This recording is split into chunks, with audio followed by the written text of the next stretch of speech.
हर बात में धन्यवाद करो, क्योंकि यीशु मसीह ने पिता की यही इच्छा है. हर गोष्टीमध्ये आम्हाला धन्यवाद दिला पाहिजे.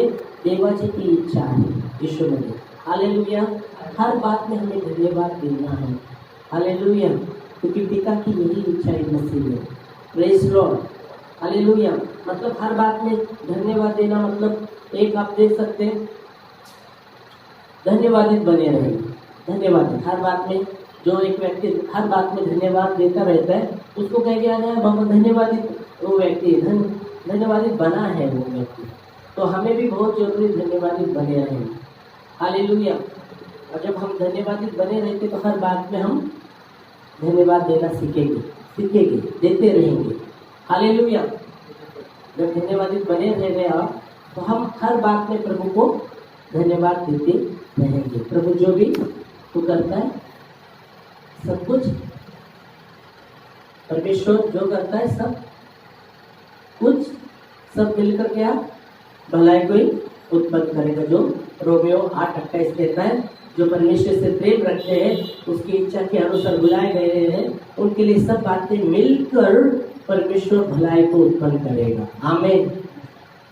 जो परमेश्वर से प्रेम रखते हैं उनके लिए सब बातें मिलकर भलाई को उत्पन्न करेगा कहा गया है. हालेलुया. और इसलिए बहुत जरूरी है हमें हर बात में धन्यवादित बना रहना, धन्यवाद देते रहना.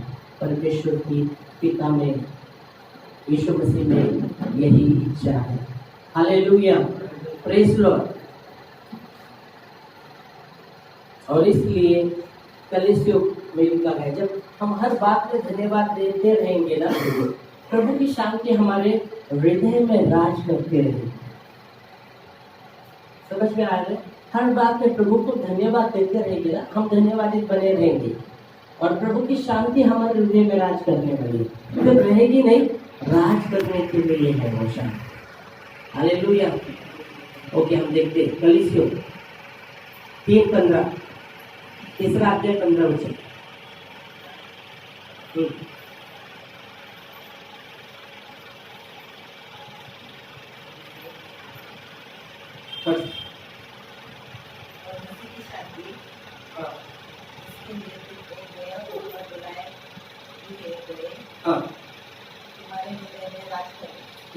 और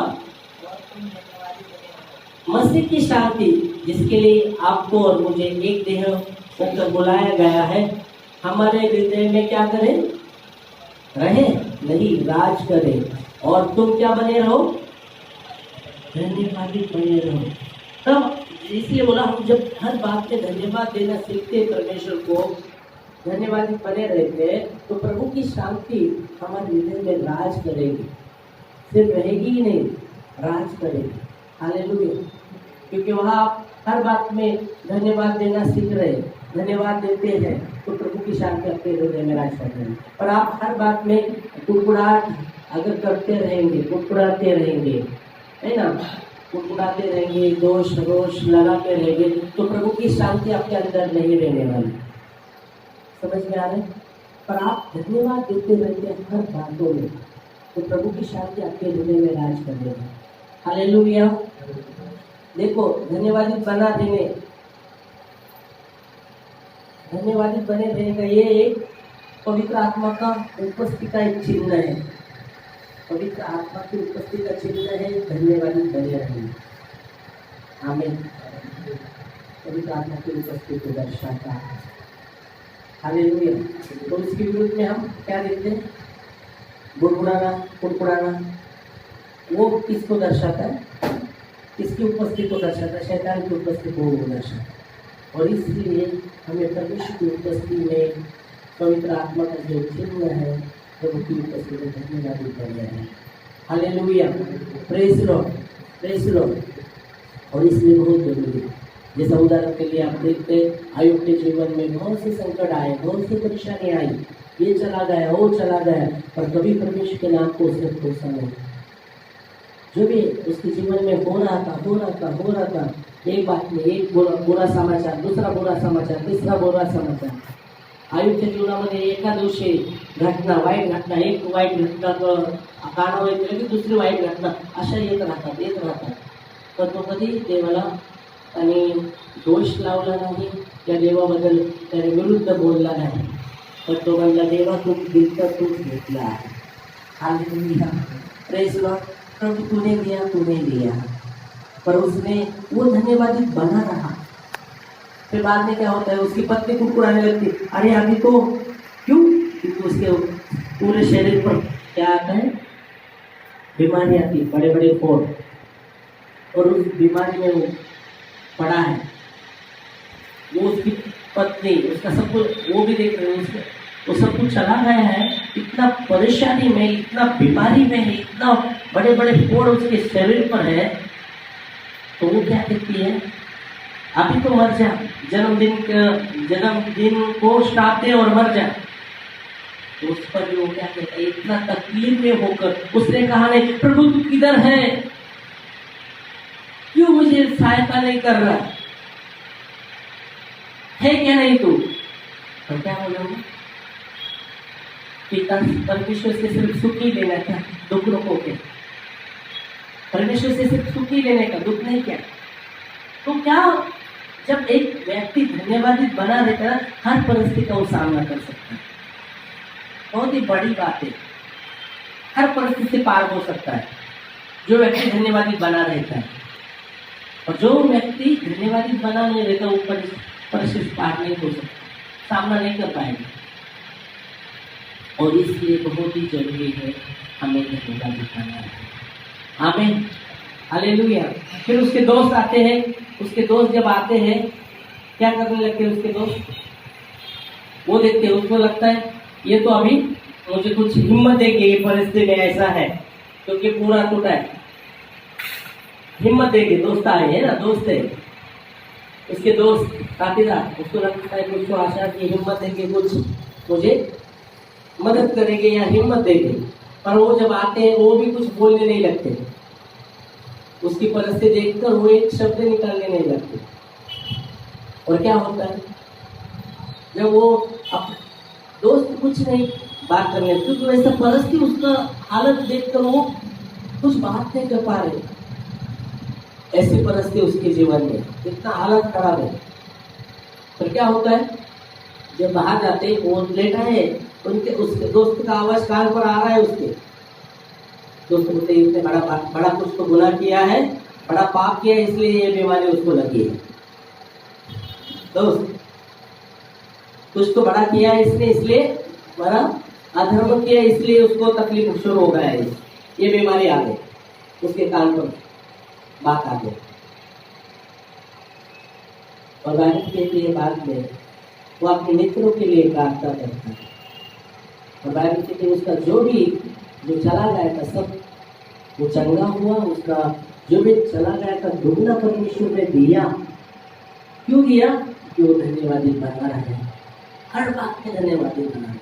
दूसरा व्यक्ति हम देखते हैं यह सब, परमेश्वर ने दर्शन दिया, तू क्या होने वाला है, क्या होने वाला, बड़ा सेनापति होने वाला है।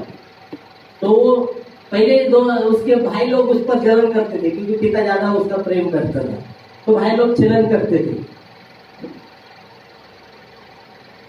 पिता ने एक आंगन का उसका जो सूट था उसको दिया था डालने के लिए, तो वो पहनता था, पिता उससे ज्यादा प्यार करता था, तो भाई लोग चलते थे उसके। और जब उसने दर्शन बताया कि पिताजी मैंने ऐसा दर्शन देखा है कि मैं बड़ा सेनापति होने वाला हूँ, और भी जलन करने लगे। बोले हम पर राज करेगा क्या, भी हम पर राज करेगा। तो क्या करते, प्लान बनाते, इसको अपन क्या करेंगे, जंगल में लेके जाएंगे, खड्डे में डाल देंगे, और फिर वो लेके उसको जंगल में लेके जाते हैं और खड्डे में डालते बड़े। अभी खड्डे में गिर गए, फिर खड्डे में गिरने के बाद एक भाई बोलते अरे इसको खड्डे में डालने से कुछ अपने को ये तो नहीं होगा, एक काम करेंगे, खड्डे से वो जो मिस्त्री लोग हैं उनको बेच देंगे, उसको पैसा आएगा। तो फिर से खड्डे से ऊपर निकाला जाता है और मिस्त्री लोगों को बेच देते हैं उसको गुलाम के लिए, और मिस्त्री लोग लेके जा रहे हैं। अभी क्या करेंगे, पिता को क्या बताएंगे, वो पूछेगा तो क्या बताएंगे, ये सब किधर है, तो क्या करेंगे, उसका अंगर का निकालता है और एक पशु को मार, बड़े प्राणी को मार देते, उसका लहू उसके अंगर में डाल देते और पिता के पास जाते रोते रोते। ये सब कोई ना बड़े प्राणी ने खा डाला और देखो अंदर का।